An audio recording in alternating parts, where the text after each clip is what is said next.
ബംഗ്ലാദേശ് പ്രധാനമന്ത്രി പദത്തിൽ നിന്ന് ഷെയ്ഖ് ഹസീന രാജിവെച്ചു എന്ന വാർത്ത പറഞ്ഞതോടെ രാജ്യത്തെ പ്രധാന ന്യൂനപക്ഷമായ ഹിന്ദുക്കളെ അവിടെ വേട്ടയാടുകയാണ് പ്രക്ഷോഭകാരികൾ. ധാക്കയിലെ വാർത്താ ചാനലുകളെ അടക്കം അവർ ആക്രമിക്കുകയുണ്ടായി. ബംഗ്ലാദേശിലെ ഖുൽന ഡിവിഷനിലെ മെഹർപൂരിൽ സ്ഥിതി ചെയ്യുന്ന ഇസ്കോൺ ക്ഷേത്രം ഇസ്ലാം മത പ്രക്ഷോഭകാരികൾ ഇക്കഴിഞ്ഞ തിങ്കളാഴ്ച ആക്രമിക്കുകയും തീയിടുകയും ചെയ്തത് ഏവരെയും ഞെട്ടിച്ചു, പ്രത്യേകിച്ച് അവിടുത്തെ ഹിന്ദു വിഭാഗത്തെ. കാരണം മുസ്ലിങ്ങൾ അടങ്ങുന്ന ലക്ഷക്കണക്കിന് പേർക്ക് ഇസ്കോൺ സൗജന്യമായി ഭക്ഷണം നൽകി പോന്നിരുന്നതാണ്. ആ ക്ഷേത്രങ്ങളിലെല്ലാം തന്നെ വർഷങ്ങളായി മുസ്ലിങ്ങൾക്ക് സൗജന്യമായി ഭക്ഷണം വിതരണം ചെയ്യുന്നവർ ആയിരുന്നു. പ്രത്യേകിച്ച് വെള്ളപ്പൊക്കത്തിന്റെ സമയത്തൊക്കെ അതിൽ അകപ്പെട്ടു പോയ എല്ലാ മുസ്ലിം സമൂഹത്തെയും രക്ഷിച്ചതിലും സഹായങ്ങൾ ചെയ്തതിലും ഒക്കെ ഇസ്കോൺ പ്രധാന പങ്ക് വഹിച്ചിരുന്നു. പല ദുരന്തങ്ങളിലും മുസ്ലിങ്ങളെ ചേർത്ത് പിടിച്ച് അവർക്ക് വേണ്ട സഹായങ്ങൾ നൽകി. ഇവിടെ സ്ഥിരമായി ഭക്ഷണം കഴിക്കാൻ വന്നിരുന്ന മുസ്ലിങ്ങൾ ഉണ്ടായിരുന്നു, അതും വർഷങ്ങളായിട്ട്. ഇവിടെ നാം എടുത്തു പറയേണ്ട ഒന്നുണ്ട്. ജിഹാദികൾ ആക്രമിച്ച പല ക്ഷേത്രങ്ങളും മുസ്ലിങ്ങൾക്കായി റംസാൻ മാസത്തിൽ ഹിന്ദുക്കൾ ഇഫ്താർ വിരുന്ന് ഒരുക്കിയിരുന്നവയാണ്. മുസ്ലിങ്ങൾക്ക് ഇഫ്താർ വിരുന്നൊരുക്കിയ അതേ ക്ഷേത്രം തന്നെ അവർ ആക്രമിച്ച് ഇല്ലാതാക്കി. ചിറ്റഗോങ് എന്നിടത്ത് ആക്രമണമുണ്ടായപ്പോൾ സൗജന്യ ഭക്ഷണം വിതരണം ചെയ്യുന്നതിന് വേണ്ടി പാചകം ചെയ്യുന്ന തിരക്കിലായിരുന്നു അമ്പലത്തിലെ ഭക്തരെല്ലാം തന്നെ. അവരുടെ ദേഹത്താണ് ചൂടുവെള്ളം ഒഴിച്ചത്. അവിടെയെല്ലാം തല്ലിത്തകർത്ത വൻ നാശനഷ്ടമുണ്ടാക്കി. അമ്പലത്തിലെ ഭണ്ഡാരപ്പെട്ടിയിൽ ഉണ്ടായിരുന്ന പൈസയും കവർന്ന് ഭക്തന്മാരുടെ കയ്യിൽ ഉണ്ടായിരുന്ന പൈസ അടക്കം കൊള്ളയടിച്ച് അവർ അവിടെ തകർത്തുപോയി. ഇങ്ങനെയൊക്കെ ഹിന്ദുക്കൾ ചെയ്തിട്ടും മുസ്ലിങ്ങൾ തിരികെ ചെയ്യുന്നതോ ഇത്തരത്തിലുള്ള കൊടും ആക്രമണങ്ങളാണ്. ബംഗ്ലാദേശിൽ 8% ഹിന്ദുക്കളാണ് താമസിക്കുന്നത്. വിദ്യാർത്ഥി പ്രക്ഷോഭം ഹിന്ദുക്കളുടെ നിലനിൽപ്പിനെ കൂടി ഇപ്പോൾ ബാധിച്ചിരിക്കുകയാണ്. ഷെയ്ഖ് ഹസീനയുടെ കാലത്തും ആരാധനാലയങ്ങൾക്ക് നേരെ ആക്രമണവും ഭൂമിയിൽ നിന്നുള്ള നിർബന്ധിത കുടിയൊഴിപ്പിക്കലും ന്യൂനപക്ഷങ്ങൾക്ക് നേരെ ഉണ്ടായിട്ടുണ്ട്.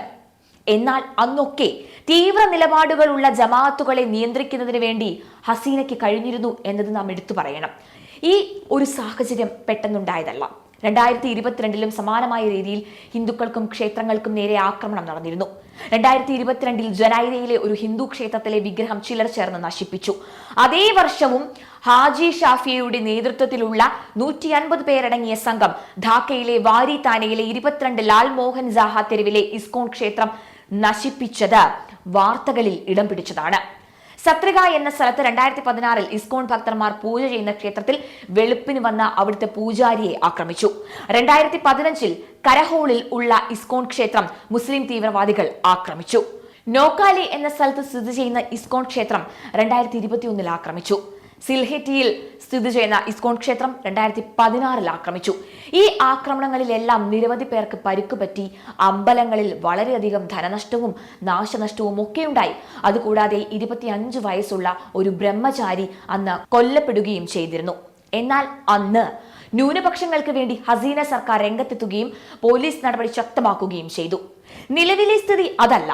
ബംഗ്ലാദേശിലെ സംഘർഷ സാഹചര്യം ഹിന്ദുക്കളെ ഇരകളാക്കി തീർത്തിരിക്കുകയാണ്. പ്രതിഷേധം കടുത്തു. ഹിന്ദു അവാമി ലീഗ് നേതാവ് ഹർദൻ റോയിയെയും അദ്ദേഹത്തിന്റെ അനന്തരവനെയും ആൾക്കൂട്ടം തല്ലിക്കൊന്നു. 13ഓളം ഹിന്ദുക്കളുടെ വീടുകളും 3 ക്ഷേത്രങ്ങളും പ്രക്ഷോഭകാരികൾ തീയിട്ട് നശിപ്പിച്ചു. ക്ഷേത്രങ്ങൾ വലിയ രീതിയിൽ നശിപ്പിക്കപ്പെടുന്നു. ധാക്കയിൽ അവാമി ലീഗിനെ പിന്തുണച്ച മുസ്ലിങ്ങളുടെ ജീവൻ വരെ ഇപ്പോൾ അപകടത്തിൽ. വാഹനങ്ങൾ വ്യാപകമായി പരിശോധിക്കപ്പെടുന്നു. തന്നെ ഇന്ത്യയിലേക്ക് എത്തിക്കാൻ സഹായിക്കണമെന്ന് ആവശ്യപ്പെട്ട ഒരു മാധ്യമ പ്രവർത്തകൻ കഴിഞ്ഞ ദിവസം പ്രധാനമന്ത്രിയുടെ സാമ്പത്തിക ഉപദേശക സമിതി അംഗമായ സഞ്ജീവ് സന്വാലിനെ ഫോണിൽ വിളിച്ചിരുന്നു. അദ്ദേഹം ഒരു മുസ്ലിമാണ്. അപ്പോൾ ഇവിടുത്തെ ഹിന്ദുക്കളുടെ സ്ഥിതി നിങ്ങളൊന്ന് ആലോചിച്ചു നോക്കൂ. കൂടാതെ ബംഗ്ലാദേശിലെ ആക്രമിക്കപ്പെട്ട ക്ഷേത്രങ്ങളിലെ ആയിരക്കണക്കിന് ഭക്തർ മറ്റിടങ്ങളിലേക്ക് അഭയം തേടി പോകുകയാണ് ഇപ്പോൾ.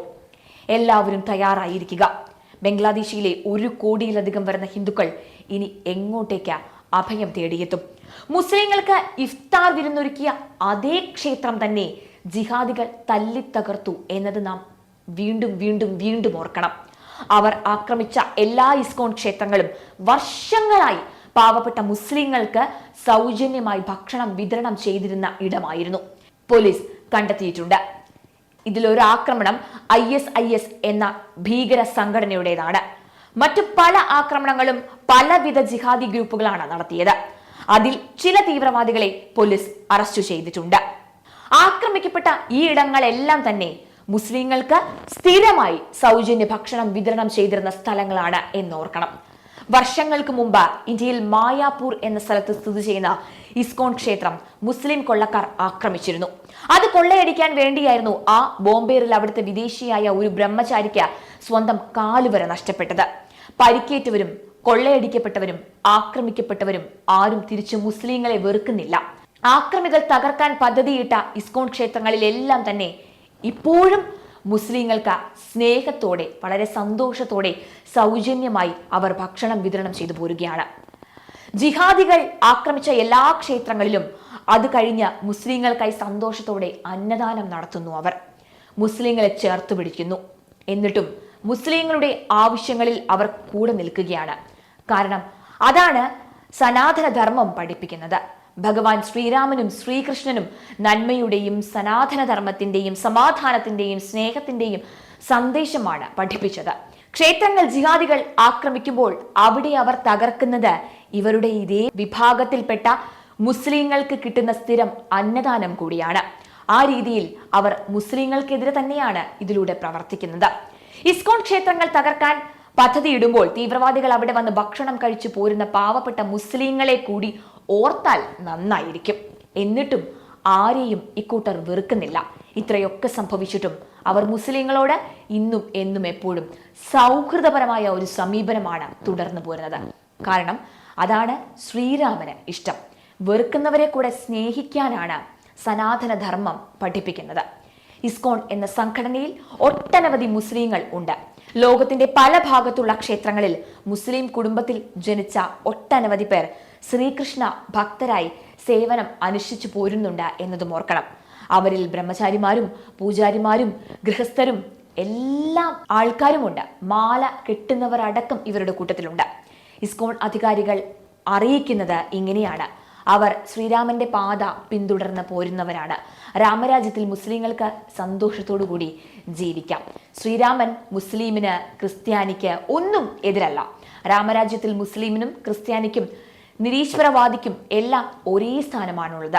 എത്ര തന്നെ ആക്രമണങ്ങൾ ഉണ്ടായാലും ഞങ്ങളെന്നും നന്മയുടെ പാതയിൽ തന്നെയായിരിക്കും, സ്നേഹത്തിന്റെ പാതയിൽ തന്നെയായിരിക്കും.